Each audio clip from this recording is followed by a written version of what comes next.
नमस्कार मित्रों, मैं अनीता श्रीवास्तव आपका हार्दिक अभिनंदन करती हूँ। श्रीमद् वाल्मीकि रामायण में आज का प्रसंग है राजा दशरथ का विश्वामित्र को अपना पुत्र देने से इनकार करना और विश्वामित्र का कुपित होना। विश्वामित्र जी का वचन सुनकर नृपश्रेष्ठ दशरथ 2 घड़ी के लिए संज्ञा शून्य हो गए। फिर सचेत होकर इस प्रकार बोले, महर्षि, मेरा कमल नयन राम अभी पूरे 16 वर्ष का भी नहीं हुआ है। मैं इसमें राक्षसों के साथ युद्ध करने की योग्यता नहीं देखता। यह मेरी अक्षौणी सेना है जिसका मैं पालक और स्वामी हूँ।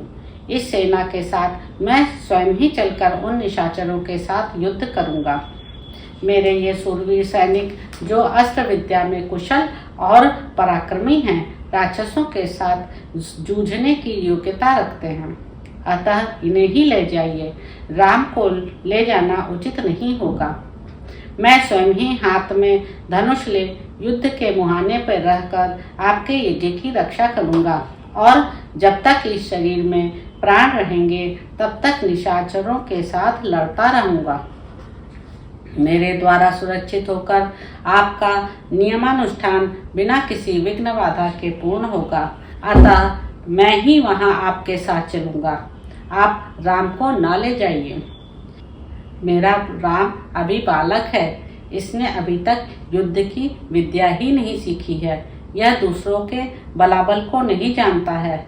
न तो यह अस्त्र बल से संपन्न है, न युद्ध की कला में निपुण ही है। अतः यह राक्षसों से युद्ध करने योग्य नहीं है, क्योंकि राक्षस माया से छल कपट से युद्ध करते हैं।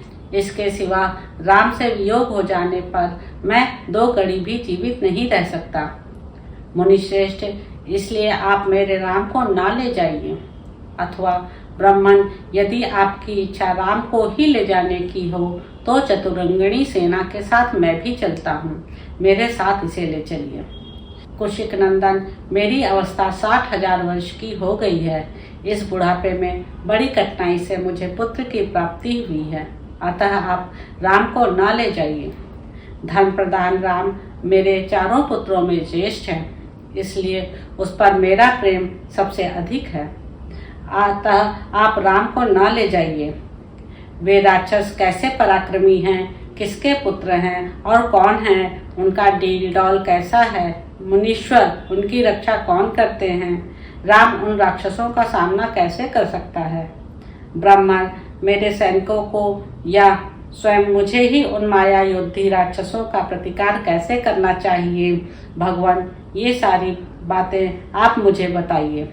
उन दुष्टों के साथ युद्ध में मुझे कैसे खड़ा होना चाहिए, क्योंकि राक्षस बड़े बलाभिमानी होते हैं।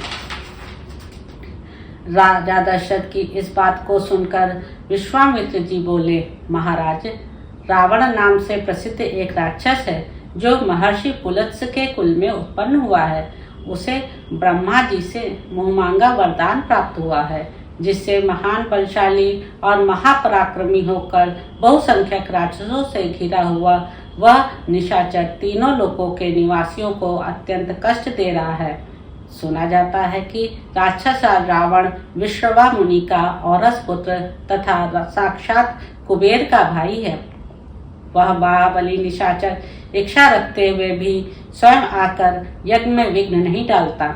इसलिए उसी की प्रेरणा से 2 महान बलवान राक्षस मारीच और सुबाहु यज्ञों में विघ्न डाला करते हैं।